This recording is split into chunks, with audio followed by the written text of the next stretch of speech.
Miqtë e mi, ju përshëndes dhe ju ftoj sot në një episod të ri të programit Po Zot. Një djalë i ri adoleshent në Vlorën e trazuar të pas 97-s, po kërkonte për kuptimin e jetës. Kishte shumë pyetje në mendje, por ajo që e mundonte më shumë ishte pyetja ku do të shkonte nëse do të vdiste. Pyetje që ndoshta shumë adoleshent në kohën tonë nuk i bëjnë, por ai ishte ndryshe dhe jetoi në një kohë kur jeta në Vlorë ishte shumë e brisht. Kërkoi me ngulm kudo ku mund ta gjente Perëndin që kishte krijuar gjithçka dhe që mbante në dorë jetën e tij. Me sinqeritetin e një djali të ri dhe me vendosmërinë karakteristike të një vlonjati, pyeti: Zot, nëse je aty, më shfaq. Dhe Perëndia ju përgjigj. Me një pasion ngjitës për fjalën e Perëndis që ka fuqi të ndryshojë jetën e njeriu, ai për vite të tëra ka drejtuar shumë të rinj drejt një jete të përmbushur në Krishtin. Ju ftoj sot të ndjekim rrëfimin e besimit të një burri që na nxit të ecim çdo ditë me Perëndin dhe ta lejojmë atë të na modeloj sipas imazhit të tij.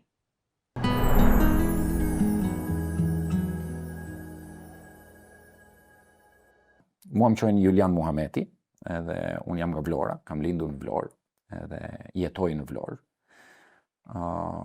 Kam studiuar për ekonomi dhe për teologji, edhe më pëlqen shumë diskutimi dhe marrëdhëniet me njerëzit sy më sy. Është diçka që e shikoj si dhurat nga Zoti.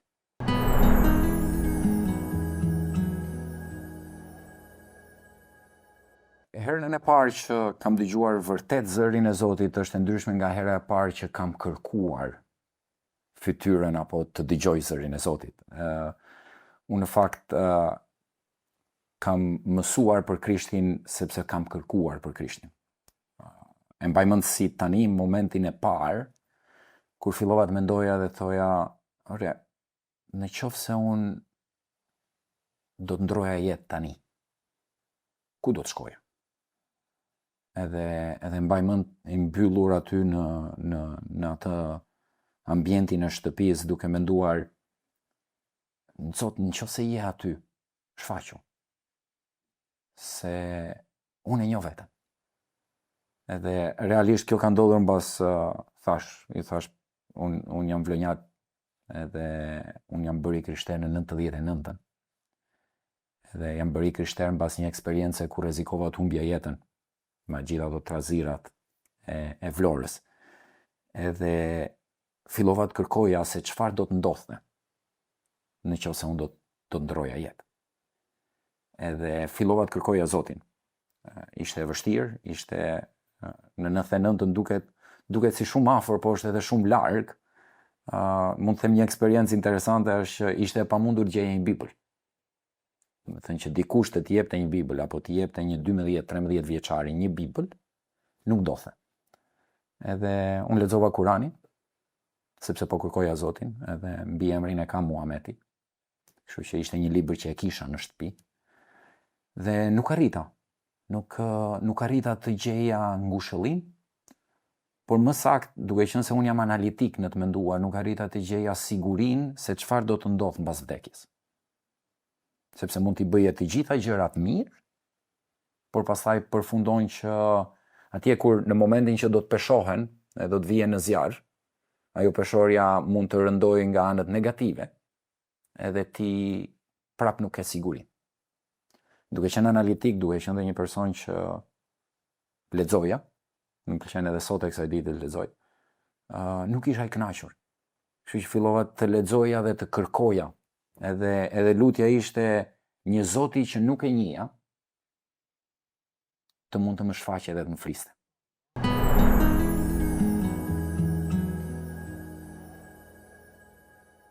Duke kërkuar, u mundova të lexoja çdo lloj libri të mundshëm që gjeja në lidhje me fen. Realisht, shpirti, zemra më thoshte, ore, ka diçka më shumë. Edhe një shok klase shkonte në një shërbes të rinj, në një kish shumë të vogël në Vlorë. Edhe duke qenë se unë po kërkoja edhe në klasë, edhe mësuesve po kërkoja ku mund gjej një Bibël, ku mund marr përgjigje. Realisht ne kishim një profesore letërsie që ishte shumë e hapur fliste për Zotin dhe kishte goxha debat në klasë, gjullëzimi. Edhe në atë moment shkoj në një takim adoleshentës ditën e shtunë, ku me Bibël hapur po studionin veprat e apostujve. Edhe e them këtë detaj në fakt se është shumë interesante, ata ishin te kapitulli 2 i veprave të apostujve, ishte tetori vitit 99, edhe vargu që po diskutonin atë ditë ishte, dhe ata ishin ngulmues në mësimin e apostujve, në thyerjen e bukës dhe në lutje. Në përbashkësi, thyerjen e bukës dhe në lutje. Edhe i kërkoj, aty ishte një misionar italian, i kërkoj një Bibël, edhe më ofron një dhjatë të re, i them që mua nuk më pëlqen gjysmë histori, dua historinë e plot. Edhe shkurtimisht thot, ne nuk mund t'i japim një 13 vjeçari një Bibël që në atë kohë kushtonte 25.000 lekë, diçka e tillë. Ishte shumë e shtrenjtë. Edhe kjo ishte kish shumë e vogël. Por sfida ishte që për vit të ri, ne nuk festonim Krishtlindjet si kish. Për vit të ri, për 3 të parët në shërbes në adoleshentëve, që mblidhin pikët, mësonin vargjet përmendesh, bënin detyra dhe shkonin çdo të shtunë në takim, do të dhuroj një Bibël. Shkurtimisht, në 1 janar, unë përfundova i 3-ti, dhe së bashku me 2 shokë të tjerë fillojmë sfidën se kush do të mbaronte Biblën se lexuari i pari. Edhe duke lexuar, është momenti ku me të vërtet kam parë dorën e Zotit, edhe kam parë fytyrën e Zotit. Se pastaj do të them kur kam dëgjuar zërin e Zotit. Duke lexuar Eksodin kapitullin 1, edhe duke lexuar Gjonin kapitullin 3, njëkohësisht, kuptova që kishte një Perëndi që kujdesej për njerëzit në mënyrë të mrekullueshme, dhe që sado njohuri të kishe, nuk do të kisha kur mundësinë që ta njeja. Eksodi kapitulli 1, mënyrën se si Zoti shpëtoi Mojsiun, që jo vetëm e çoi në dorën e vajzës faraonit, por realisht vajza e faraonit në të gjitha nënat që ishin pa fëmijë e çoi për ta ushqyer tek nëna e tij. Edhe për mua që jam një person analitik, kjo ishte statistikisht e pamundur. Ndërkohë që tek Gjoni kapitulli 3, mënyrën se si Jezusi i drejtohet Nikodemit, edhe kur i thot që ti je mësuesi i ligjit dhe nuk i di këto gjëra. Aty mora të themi një shuplak në atë karakterin tim, se unë mendoja duke studiuar, duke hetuar, ne mund të arrijmë në një nivel të caktuar që mund njohim Perëndin. Edhe përgjigja ishte tek Gjoni 3:17, ku thuhet që Perëndia nuk e dërgoi birin për të gjykuar botën, por me anë të tij bota të mund të shpëtohet. Edhe të dyja këto histori më bën të kuptoja, po, ka një Zot, po ky Zot është dashuri. Ky Zot i ka gjërat nën kontroll, sepse ajo historia e Mojsiut ishte e lidhur me eksperiencën time që desh përfundova në vdekje. Edhe ky Zot i ka gjërat në kontroll, edhe ky Zot vepron duke dashur njerëzit. Për shumë vite, për 2-3 vite me radhë mbajta këtë gjë në zemrën time. Shkoja në kish, frekuentoja takimet, por duke ardhur nga një familje muslimane, gënjeja në shtëpi se ku po shkoja. Asnjëherë nuk tregoja të vërtetën, ose gjysmë të vërtetën. Kur prindin pyesin ku po shkon, po thoja po dal. Edhe një ditë duke studiuar Biblën, arrita në bindjen që një gjysmë e vërtet është gënjeshtër. Kështu që ditën tjetër, një takim i ditës së mërkurë, kur ne mblidhesim në kish për të lutur, kur dalte dera e shtëpisë, babai më pyet ku po shkon, thot. Edhe ishte ai momenti që ty të kujtohen ato gjërat që mëson.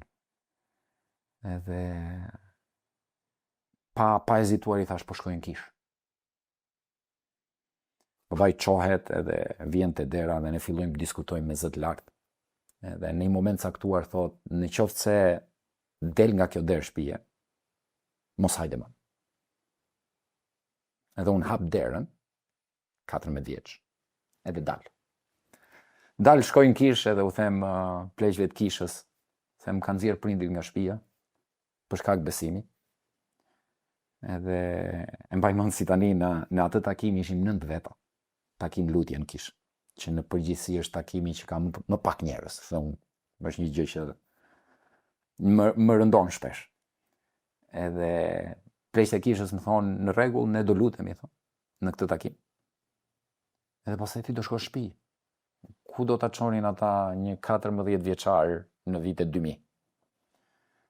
Edhe të 9 vetat që ishin aty janë lutur për mua dhe për prindët e mi. Dhe në fund të takimit të lutjes, babai im ishte te dera e kishës. Ku me lot në sy më thot, shko ku të duash, vetëm hajde në shtëpi. Edhe ky ishte momenti që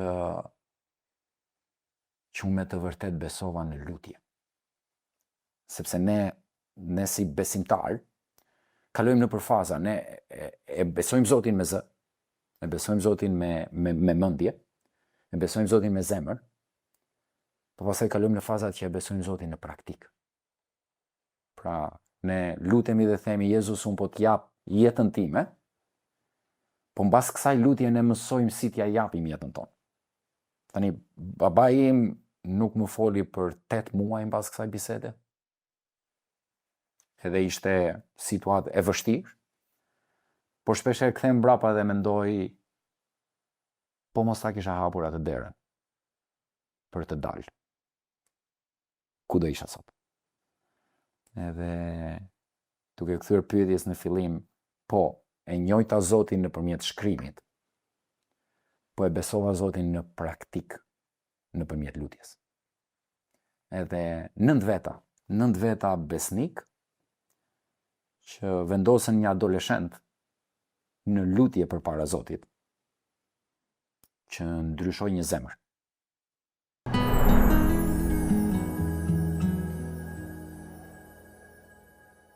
Rrugtimi me Perëndin vazhdoi, ka qenë gjithmonë një aventurë me entuziaste, me sfida, por me kënaqësi të pakrahasueshme. I thash pak më përpara, mua më pëlqen të lexoj, edhe mbasi u pagëzova në kishë, që në moshën 17 vjeçë u lutesha drejtuesve të kishës që unë predikoja në kishë. Ne kisha dëshirë dhe pasion, ndërkohë që gjatë gjithë kohës kam shërbyer me fëmijët ose me të rinjt. E kisha për zemër. Një nga gjërat që duke parë mbrapa historinë me Perëndin që do të theksoja është marrëdhënia me njerëzit jo besimtar. Më pëlqen shumë edhe sot e kësaj dite që të flas për Krishtin me ata që nuk kanë dëgjuar asnjëherë. Edhe është gjithmonë është edhe një film që quhet Hacksaw Ridge, ku ai thotë edhe një tjetër Zot. Në fakt, prej moshës 15 vjet, lutja ime çdo mëngjes është gjithmonë, Zot, më jep dikë që unë mund t'i flas për ty. Edhe në moshën, gjatë gjithë kohës kam shërbyer me adoleshentët, me studentët, me lëvizjen BSKSH në universitet. Kam predikuar publikisht Krishtin në ambiente nga më të ndryshme në qytet. Në moshën 23 vjeç u bëra pastor në kish, bashkë me 2 të tjerë, ne kemi pleq si kish. Edhe prej asaj kohe i shërbej Perëndis në mënyrë besnike, në raste duke punuar në punë normale, në shtet apo kam qenë mësues për shumë kohë, ose edhe duke shërbyer në kohë të plotë.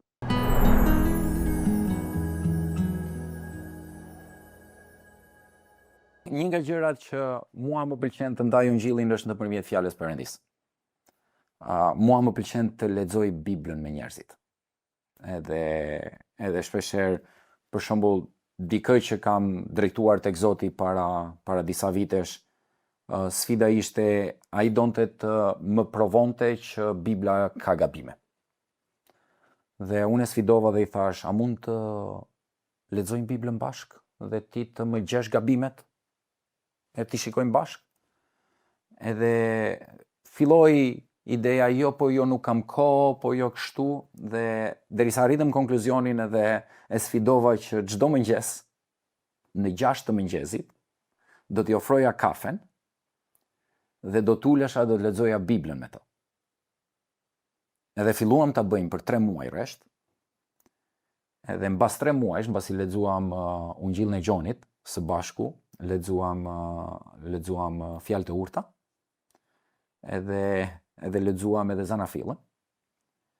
I thash, a ke dëshirë të kalojmë dhe po them, çdo ditë në 6 të mëngjesit në një kafe të famshme në Vlorë, uleshim të dy bashk, hapnim Biblën dhe lexonim Biblën.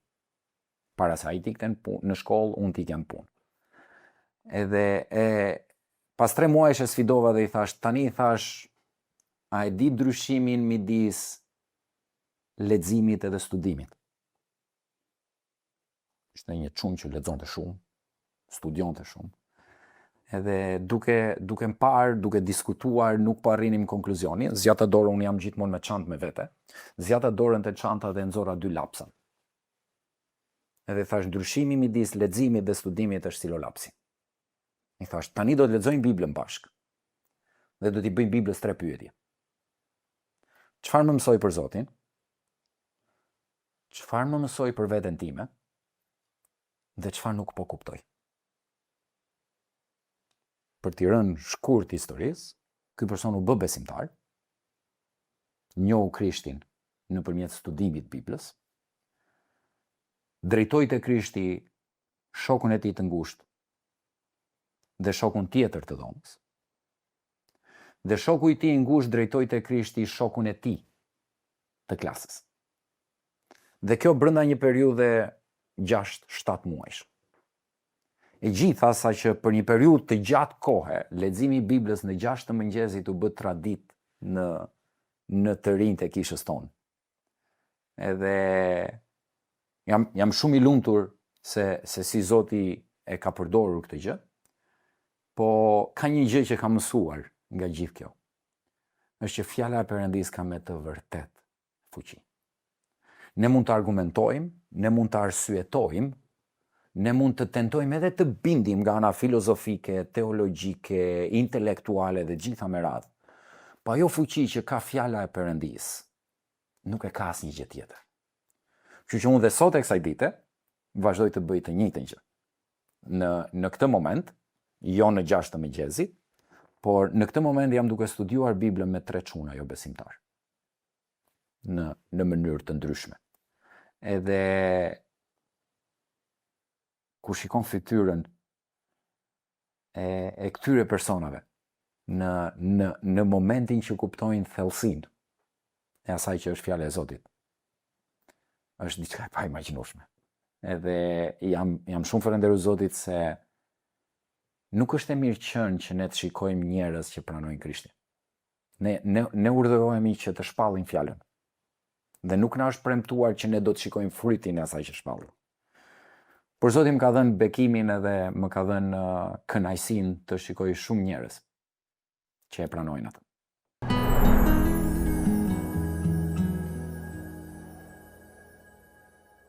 Një nga pyetjet që shpesh ma bëjnë të rinjtë edhe sot e kësaj dite është si e dëgjon zërin e Zotit.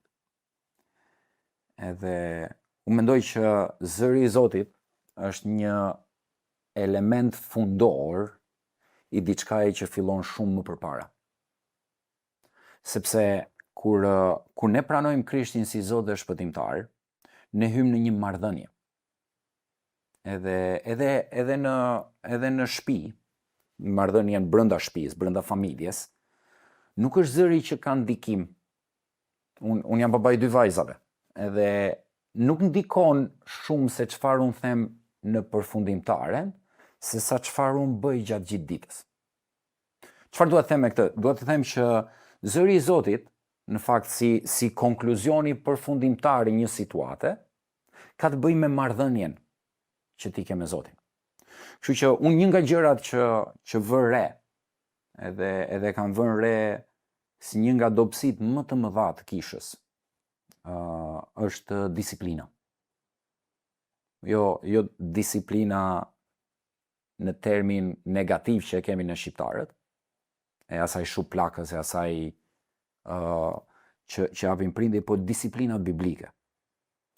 Edhe për të thënë mënyrën se si unë e dëgjoj zërin e Zotit është duke tentuar për të qenë sa më afër Zotit. Një autor ka thënë që Jezusi ishte në agjendën e Perëndis, sepse ai rrinte gjithkohë në marrëdhënie me Perëndin. Po të vëmë re gjatë gjithë kohës çfarë Zoti Jezus bënte, mbas çdo gjëje publike të madhe që ai bënte, është që ai tërhiqej edhe shkonte të komunikonte me Atin e tij, për të qenë në agjendën e Atit të tij. Edhe unë personalisht zërin e Zotit e dëgjoj nëpërmjet shkrimit, nëpërmjet lutjes, por një gjë që kam mësuar mbas 30 vjetësh në besim, është edhe nëpërmjet qetësisë.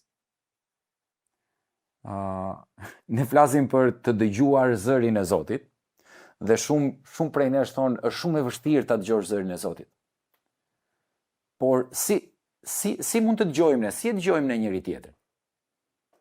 Ne dëgjojmë njëri tjetrin duke ndaluar. Unë flas dhe ti dëgjon. Dhe ne duam të dëgjojmë zërin e Zotit duke folur vetëm ne. Kështu që një nga disiplinat që me të vërtet Zoti më ka mësuar 2 vitet e fundit, është disiplina e vetmisë edhe e heshtjes. Të dëgjosh zërin e Zotit duhet të ndalosh ta dëgjosh atë. Kështu që nuk mendoj që ka një formulë, nuk mendoj që ka një mënyrë se si flet Zoti. Zoti flet sipas asaj që ne kemi nevojë ta dëgjojmë.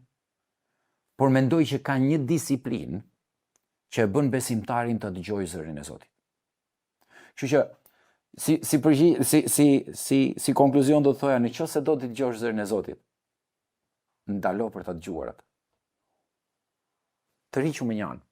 Unë çfarë bëj? Ne Zoti në Vlorë na ka bekuar, kemi detin, po kemi edhe malin në të njëjtën kohë.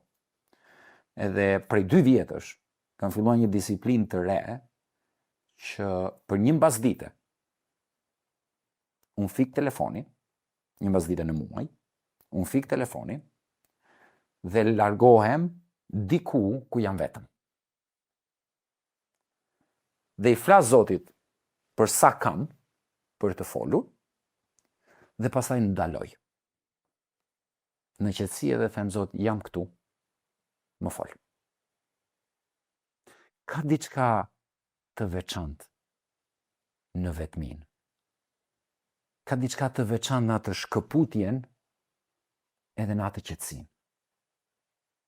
Sepse ne flasim për të dëgjuar zërin e Zotit dhe mendoj që duhet të ndalojmë ta dëgjojmë. Kjo është ajo që ka sjellë një ndryshim shumë të madh në jetën time. Zoti më flet nëpërmjet shkrimit. Pjesë nga Bibla më vijnë për pyetjet që unë i kam bërë Zotit. Zoti më flet në atë vetmin, siç thash, dhe Zoti më flet nëpërmjet të tjerëve. Njerëz të perëndishëm që unë qëllimisht kam vendosur të rrethoj veten time. Njerëz të cilët në jetën time njohin sekretet më të errta të mia. Në termat modern përdoret fjala mentor. Por unë do të preferoja atë shembullin biblik. Unë mendoj që Pali dinte gjithçka rreth Timoteut. Edhe ishte ai ati shpirtëror i Timoteut. Edhe shumë shpesh Zoti më ka folur nëpërmjet këtyre etërve shpirtëror.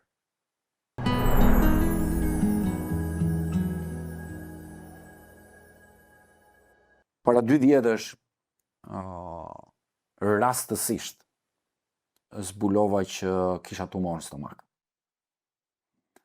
Edhe isha në kulmin e të bërit shërbes, ishte në kulmin e zgjerimit të shërbesës, në shërbesën me të rinjt, edhe në shërbesën e kampeve. Ishte ai momenti kur unë duhesha të isha prezent. Dhe ishte ai momenti ku kuptoja që, ose ku kisha arritur në atë momentin që po si isha unë nuk bëheshin gjërat. Edhe ishte momenti, në fakt, që Zoti më ndaloi edhe më foli drejt për drejt. Smundja ishte e vështirë. Ishte aq e vështirë sa që në momente të caktuara mund të arrijë edhe në konkluzionin që gjithçka do të mbaronte brenda 3 muajsh. Dhe po pyesja Zotin dhe po i thoja, Zot, kaq është? Domethënë, këtë plan ke për mua? Dhe një nga këta vëllezërit që un kam si etër shpirtëror, erdhi prej së largu, fluturoi dhe erdhi në Vlorë.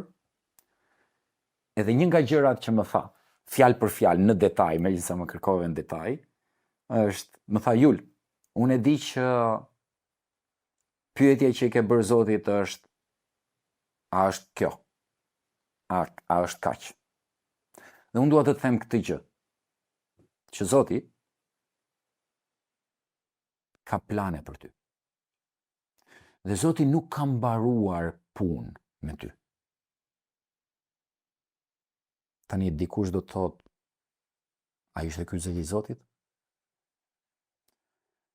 Realisht ai ishte zëri i Zotit për mua në atë moment. Sepse ajo më bëri që të kaloja të gjithë procesin edhe procedurën e operacionit edhe të gjitha me radhë. Sepse kisha bindjen, për shkak se Zoti më kishte folur, që ai nuk kishte mbaruar punë me mua. Prandaj më shikoj të rëndësishme shumë që ne të rrethojmë veten tonë me njerëz më të pjekur se ne, të cilët marrin edhe dinë sekretet e zemrës tonë, të cilët ndërmjetësojnë për ne tek Perëndia, dhe të cilët në momente kur ne nuk dëgjojmë, ndalojnë dhe dëgjojnë zërin e Zotit për ne. Në kleda, unë nuk jam një tip karizmatiku, nuk jam një tip që jetoj me emocion. Po kur zëri i Zotit vjen me fuqinë e atë që ai është, nuk mund ta neglizhos. Edhe në këtë pjesën e prakticitetit, shumë prej nesh thonë që nuk dëgjojmë zërin e Zotit, sepse shumë prej nesh kanë harruar, kanë neglizhuar, ose nuk kujtohen shpesh atë që thot Davidi, kur thot Zot, kthema gëzimin e shpëtimit. Ishte një pjesë që lexova sot në mëngjes nga Bibla, është një pjesë e Veprat e Apostujve, kur Gjoni me Pietrin shërojnë atë personin, dhe shkurtimisht, se nuk do të bëj predikim këtu, po shkurtimisht ata njerëzit që ishin aty, thonë, çfarë do bëjmë me këta? Këta janë të pa edukuar. Pra këta nuk kanë një shkollim, një gjë. Po nga ana tjetër, kemi një të sëmur që po ecën e po vallëzon mes nesh. Dhe është teksti në Bibël që thot, por ata thot, vunë re që këta të dy kishin ecur me Jezusin. Kishin ecur me Krishtin. Ishte një detaj që se kisha vënë re ndonjëherë, po kur ju luta Zotit për veten time sot në mëngjes, i thash, Zot, të lutem, bëj që njerëzit që më rrethojnë të mund të vënë re që unë jam një person që eci me Krishtin. Edhe kjo ndodh duke kujtuar që ai gëzimi i shpëtimit shpeshherë mbytet nga hallet e jetës, dhe ne duhet të shkojmë përpara Zotit edhe me sinqeritet i themi, Zot, ma kthe gëzimin e shpëtimit. Që unë të dëgjoj ty, të eci me ty dhe të veproj sipas vullnetit tënd.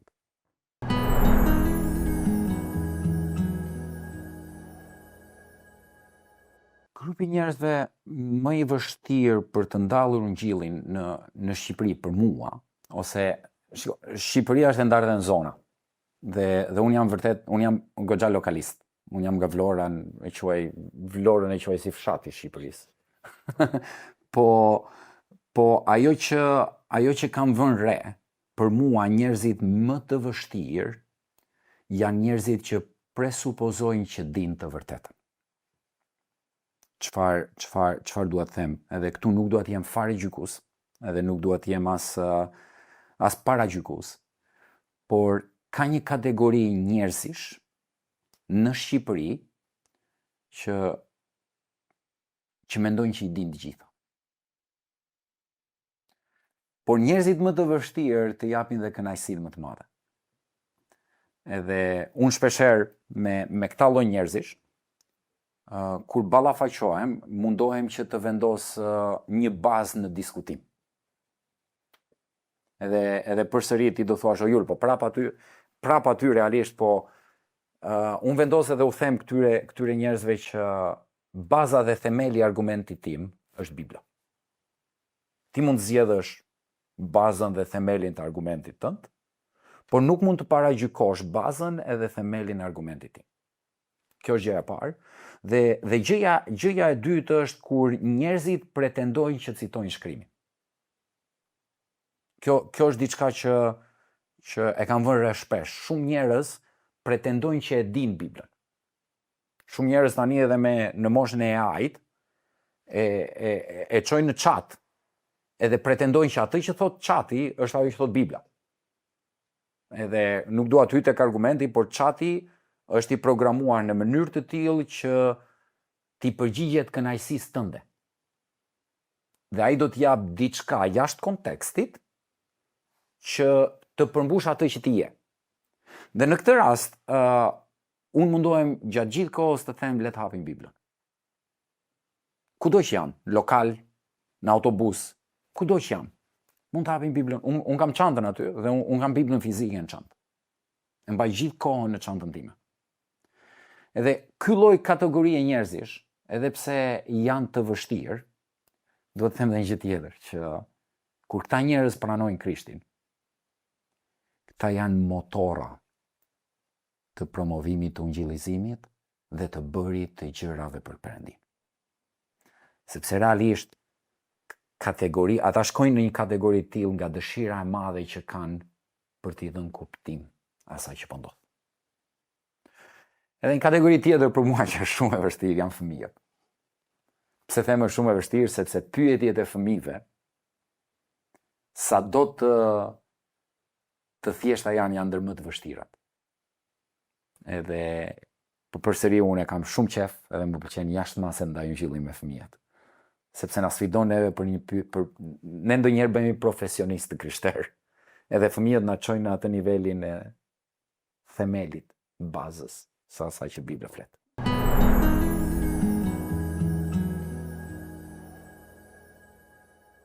Isha në kamp në Ersek, te qendra udhkryq.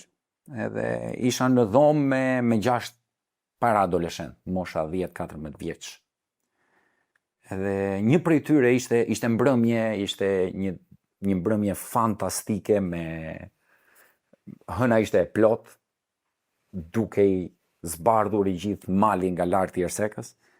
Edhe një nga çunat, ne sapo kishim mbaruar devocionin e mbrëmjes, edhe një nga çunat thotë, "O Jul, kam një pyetje për ty", thotë. I them unë, "Jepi, bëje pyetjen." Thotë, "Në qoftë se thotë do të në këtë moment thotë, në qoftë se do të zbriste një UFO dhe do ndalonte para dritares tonë, ku do të shkonte besimi yt?"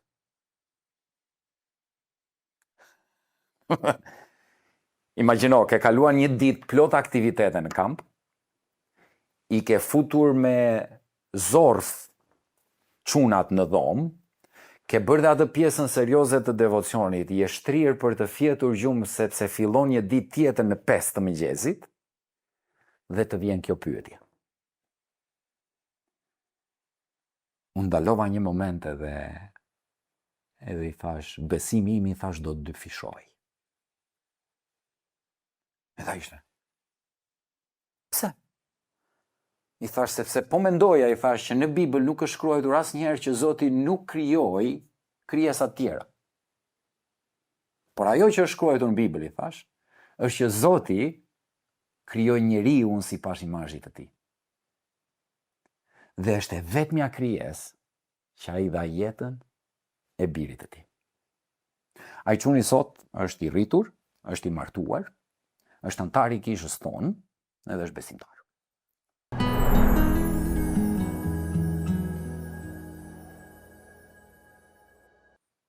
Në Vlorë, me miqtë e mi, sidomos miqtë e mi jo besimtar, një nga gjërat ne kemi një shprehje vlonjate, një nga gjërat, ose mund të jetë shqiptare realisht, por një nga gjërat që më thonë është të ka parë Zoti. Nuk e di nëse përdore kthej.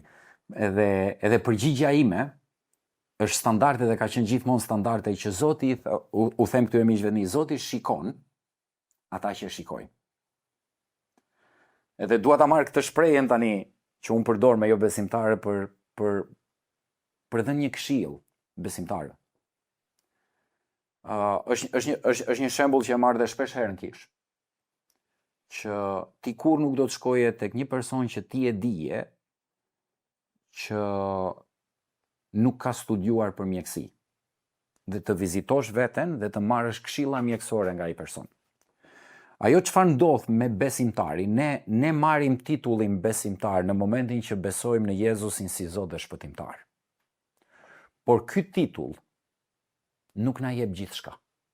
Ky titull na jep pjesën që Perëndia bëri për ne. Krishti erdhi, jetoi mes nesh, vdiq në kryq, u ringjall ditën e tretë, dhe atyre që besojnë në të, thot tek Gjoni, u dha pushtetin të quhen bijtë Perëndisë. Kjo është pjesa e Perëndisë, që ne jemi besimtar, është çfarë bëri Zoti për ne. Ne nuk bëm gjë tjetër veç se tham po Zot. Pranoj që ti ke vdekur në kryq për mëkatet e mia, pranoj që jam mëkatar.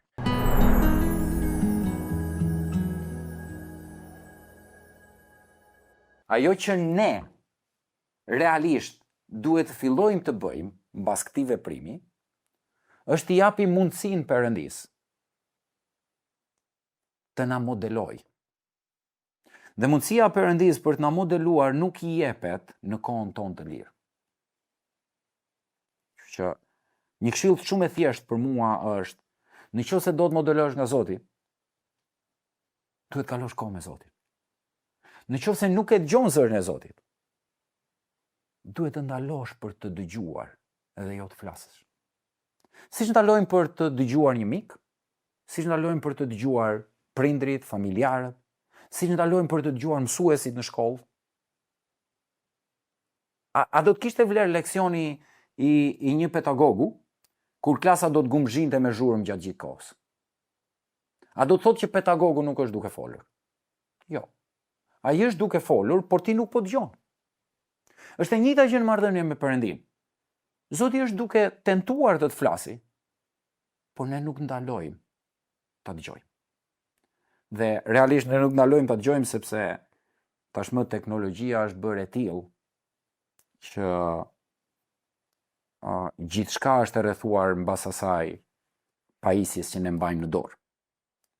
Edhe për shembull një nga disiplinat që ne kemi në shtëpinë tonë është që unë personalisht që e kam edhe si mjet pune telefonin, kur hyn në shtëpi e lë te dera.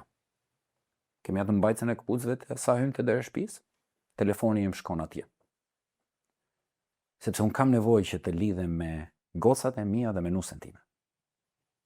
Është e njëjta gjë që ne duhet bëjmë me Zotin. Nëse duam të dëgjojmë zërin e Zotit, duhet kalojmë kohë në qetësi për ta dëgjuar atë. Duhet ta rrethojmë veten me njerëz që ndjekin Perëndin dhe ecin me Perëndin. Kjo është e dyta. Edhe e treta duhet kalojmë kohë duke e njohur më mirë.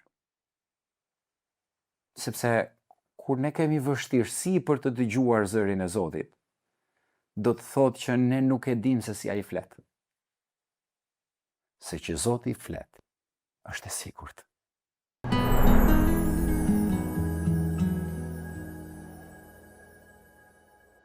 Një mesazh që unë kam për zemër ka të bëjë me të rinjt. Realisht, dëgjoj shpeshherë në kishën shqiptare që të rinjt janë kisha e nesërme. Edhe dëgjoj shpeshherë edhe nga pastor që e kanë shumë të kufizuar konceptin e sa i ri duhet jetë një person të përfshihet në drejtim në kishë. Edhe mendoj që po humbasim. Mendoj që po humbasim një brez.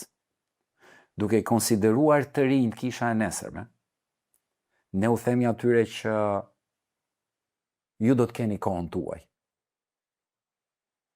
Dhe pastaj, kur vi koha atyre, ata nuk do të kenë më dëshirën. Kështu që mesazhi për mua për kishën shqiptare është të rinjt janë kisha e sotme. Dhe dua të sfidoj të gjithë pastorët realisht, duke filluar nga vetja ime, që të mendojnë çfarë do të thotë i ri në drejtimin e kishës. Të mendojmë pak për veten tonë. Kur unë kërkoja 17 vjeç të predikoja në kishë, e konsideroja veten të pjekur për ta bërë. Ndërkohë që tani kur kemi një 35 vjeçar në kishë, themi akoma ai është i ri. Kisha shqiptare ka nevojë të ngrer drejtues nga brenda, të prodhoj brenda kishës. Unë jam simpatizant i shkollave biblike, unë jam duke studiuar për momentin akoma, pra nuk jam kundra shkollave biblike. Por nëse kisha nuk prodhon në mënyrë organike drejtues. Nga këta të rinjt, që unë mendoj që janë kisha e sotme, ne do të vuajmë në të ardhmen për atë që Zoti ka në plan për Shqipërinë. Kështu që mesazhi im është shumë i thjeshtë. Mos i neglizhoni të rinjt, mos i lini të rinjt pas dore, dhe investoni duke u dhënë përgjegjësi me autoritet.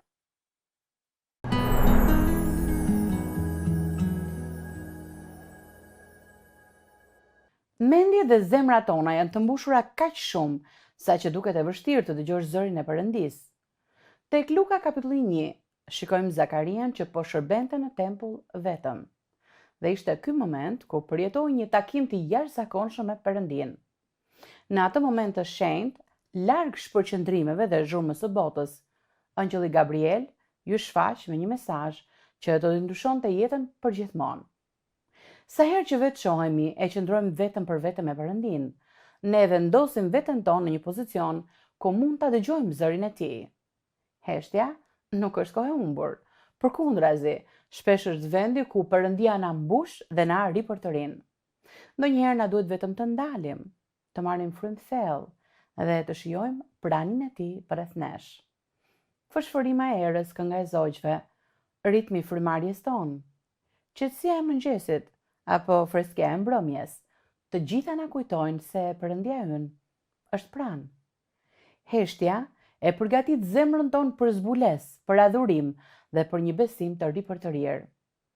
Sot, miqtë e mi, ulni zhurmën, jo vetëm ato që ju rrethon, por edhe zhurmën brenda zemrës suaj. Qëndroni në heshtje përpara Perëndis. Tek Psalmi 37 në vargun 7 lexojmë: "Rri në heshtje para Zotit dhe prit atë." Deri në takimin tonë të ardhshëm, lutem që të shihoni paqen që vjen nga të qëndruarit në heshtje përpara një Perëndie që mezi pret ju takoj e t'ju mbush plot me prezencën e Tij.